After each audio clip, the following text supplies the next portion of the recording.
Bonjour à toutes et à tous, heureux de vous retrouver sur vtte.fr pour l'essai du Lapierre Isesti AM 9.4, un tout nouveau VTTE assistance électrique que Lapierre nous propose pour succéder à son ancien modèle qui maintenant a 4 ans et qu'il était temps de revoir et de remettre au goût du jour.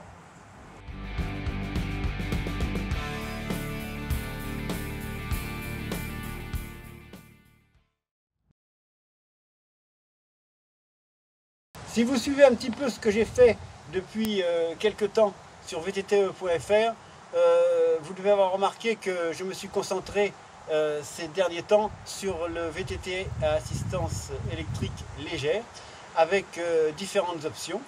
Et après avoir parlé du Specialized Levo SL et du Giant Transix C+ Elite, si j'ai décidé de conclure ce petit tour d'horizon avec le Lapierre Isesti 2023, c'est simplement parce que, à force d'avoir roulé les 3 vélos pendant presque 3 mois, il m'est apparu quand même que la solution idéale aujourd'hui pour contenter tous les pratiquants sur le terrain, ça serait peut-être bien justement ce Lapierre Isesti qui a sacrément évolué et dont les solutions proposées avec le moteur Fazua Ride 60 me paraît vraiment intéressant et c'est ce qu'on va voir sur le terrain.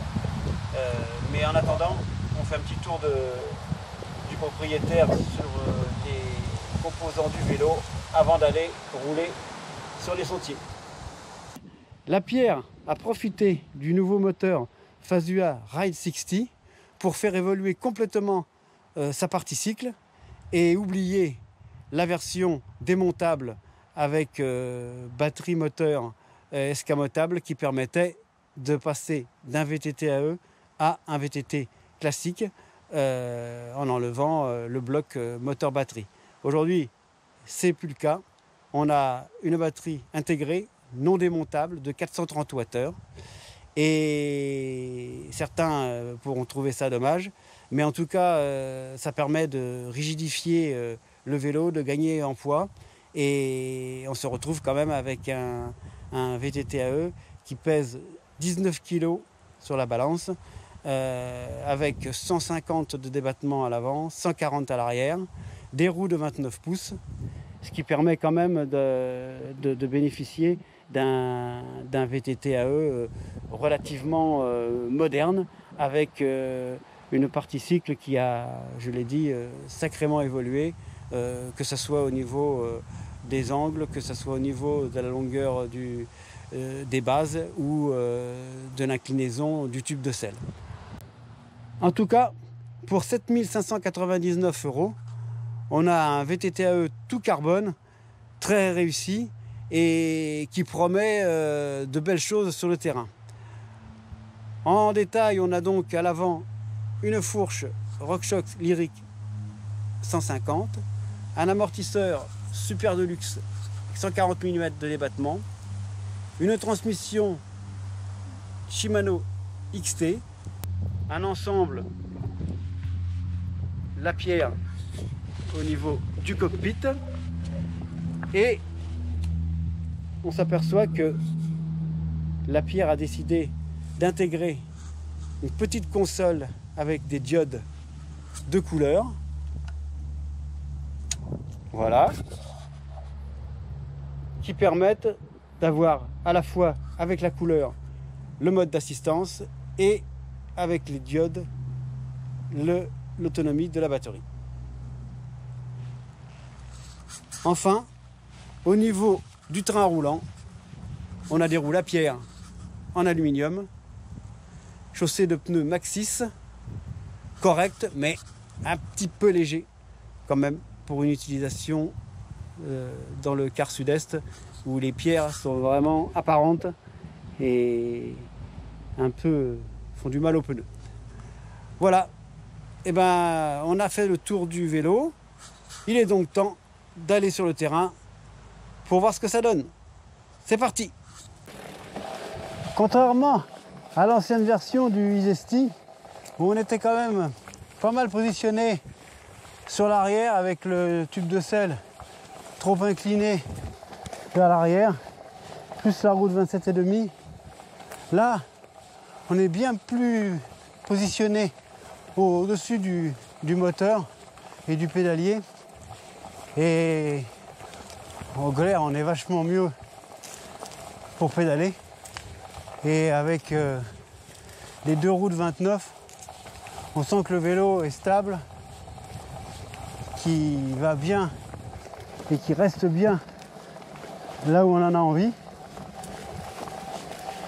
Et en franchissement, quand c'est un petit peu plus technique, j'ai tendance à nettement préférer la roue de 29. En tout cas, pour ce genre de sentier, le mode brise, c'est-à-dire le premier, on va dire ça c'est un équivalent de l'écho, est plutôt bon. Après, hop, on monte un peu plus, on passe en river. Ça avale bien les difficultés.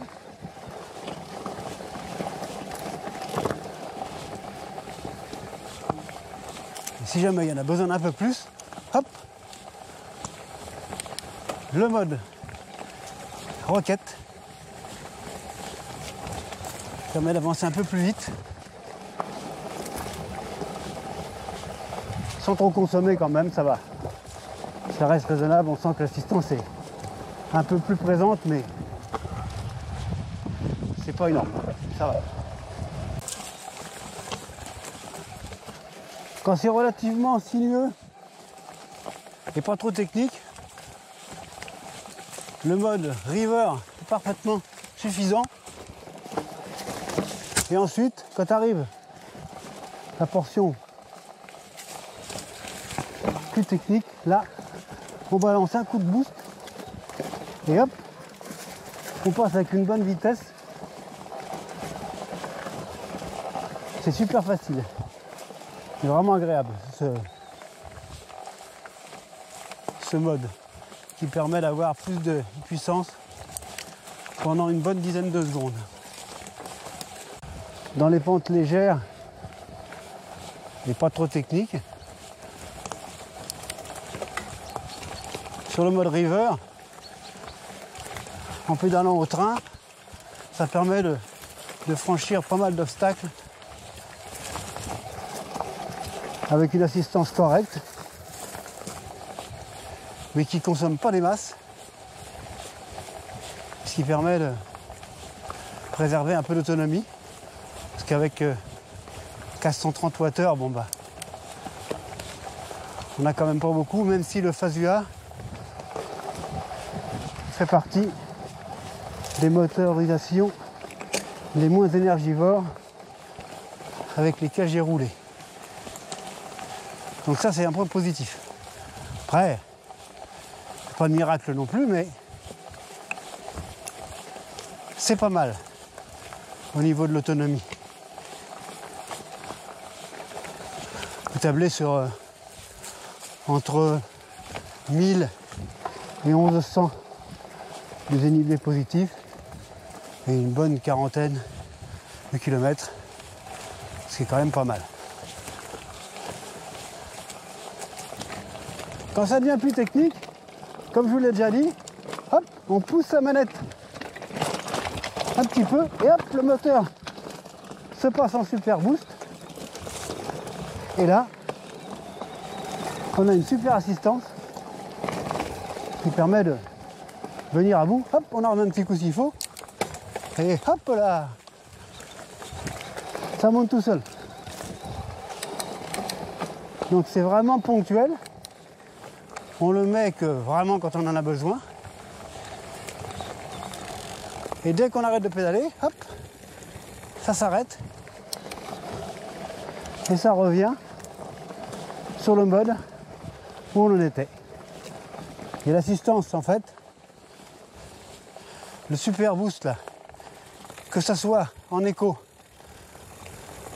ou sur les autres modes, il fonctionne de la même manière, c'est-à-dire on peut le mettre, quel que soit le mode qu'on utilise, ça part de suite. Donc c'est une bonne option.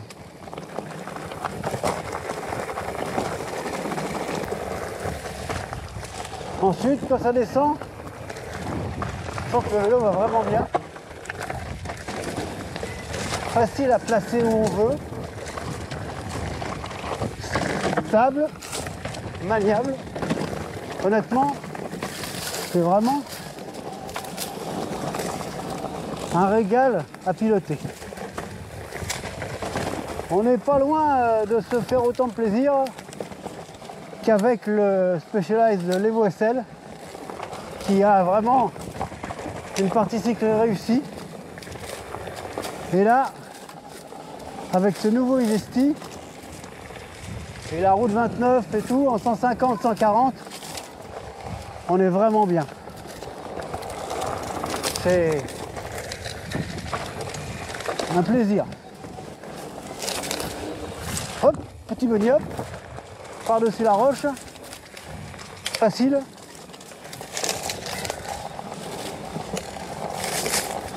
C'est vraiment agréable à piloter dans des sentiers comme ça avec un bon flot. Des petites montées, des passages techniques, de la descente. Franchement,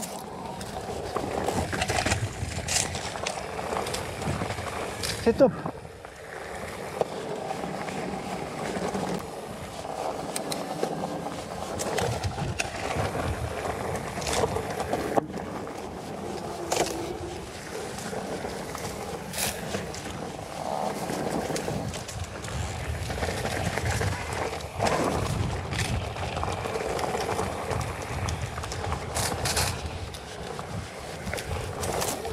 Quand ça va plus vite, on sent vraiment que le vélo est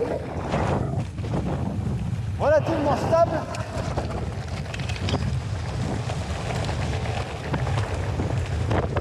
Ouais.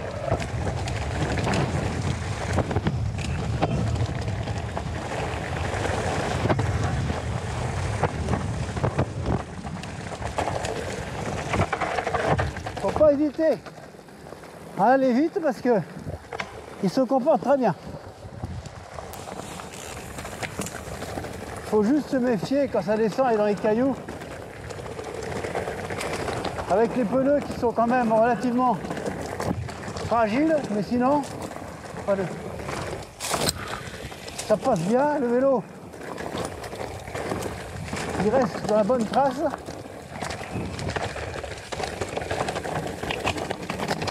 Il absorbe bien les chocs. Les suspensions sont vraiment très correctes. Ça dribble quand il faut. Franchement non. Un sacré bon vélo en descente. Ça ressemble un peu à un enduro comme le Spicy. C'est cool.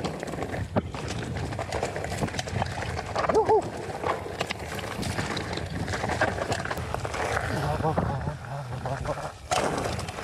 Ouais, c'est un vrai vélo all mountain, mais qui se comporte très bien aussi en enduro light. Donc je peux vous dire franchement que c'est certainement le modèle en assistance légère qui m'a le plus convaincu et sur lequel je me suis le plus amusé.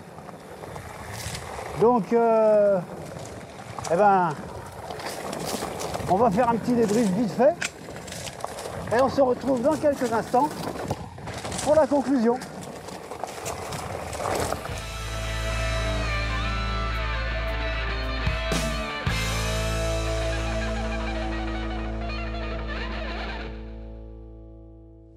Bon, bah, il est temps de conclure.